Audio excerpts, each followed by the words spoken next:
Hello সবাইকে, welcome মিষ্টি mini ব্লগে। আজকের দিনটা রোববার, আশা করি সবার বাড়িতে আজকের দিনে অবশ্যই মাংস থাকবে। তো যথারীতি আমার বাড়িতেও আজকে মাংস হয়েছে।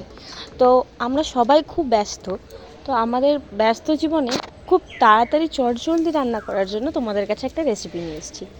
হ্যাঁ, আজকের রান্নাটা আমি পুরোটাই প্রেশার কুকারে করব।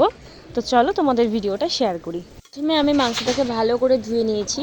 তারপর যেহেতু আমি প্রেশার কুকারে করব, প্রেশার কুকারের তেলটা ভালো করে গরম করে ওর মধ্যে একটু চিনি দিয়ে নিয়েছিলাম। চিনি দেওয়ার পর তারপরে দিয়ে দিলাম গোটা গরম মশলা। গোটা গরম মশলার মধ্যে দিয়েছি এলাচ, লবঙ্গ, দারচিনি। ভালো করে দিয়ে ওগুলোকে ভালো করে নেড়ে ছেড়ে তারপর তার মধ্যে দিয়ে দিলাম পেঁয়াজ কুচি।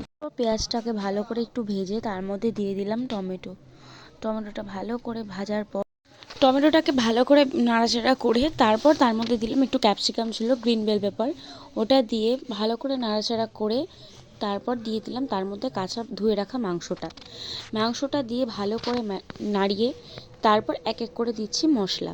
আমি বলতে ভুলে গেছিলাম, পেঁয়াজের সাথে আমি একটু গোটা রসুনও দিয়ে দিয়েছিলাম।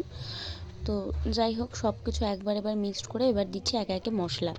নুন দিয়েছিলাম, নুনটা যে যার পরিমাণ মতো কোয়ান্টিটি অনুযায়ী দিতে লাগবে। নুন, হলুদ, জিরের গুঁড়ো, লঙ্কার গুঁড়ো, কাশ্মীরি রেড চিলি পাউডার দিয়েছিলাম।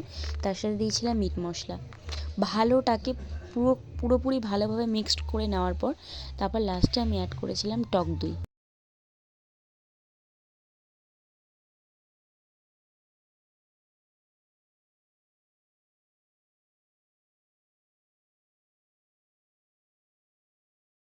আমি দিয়ে নিয়েছিলাম একটু আদা রসুনের পেস্ট, সেটা বলতে ভুলে গেছিলাম।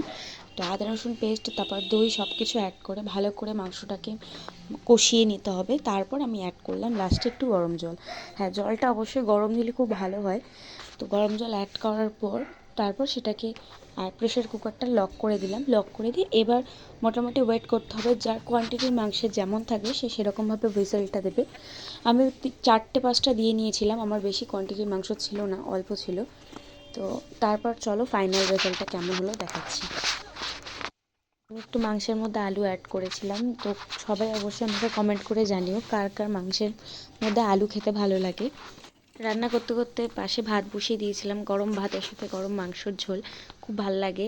তারপর হঠাৎ চোখ পড়লো বাইরের দিকে, বাইরে একটা চাল কুমড়ো গাছ লাগানো হয়েছিল, সেই গাছটা এত সুন্দর লাগছিল ওয়েদারের সাথে, তাই জন্য তোমাদের সাথে একটু শেয়ার করলাম। তোমরাও বলো গাছটা কেমন হয়েছে, আর কার কার বাড়িতে এরকম ছোটোখাটো গাছ লাগানো হয়।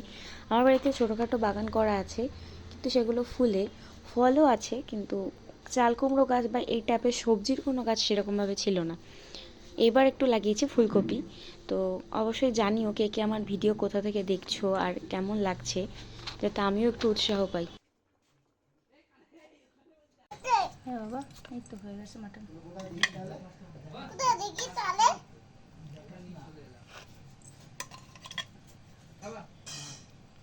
আমরা কিন্তু 24 ঘন্টা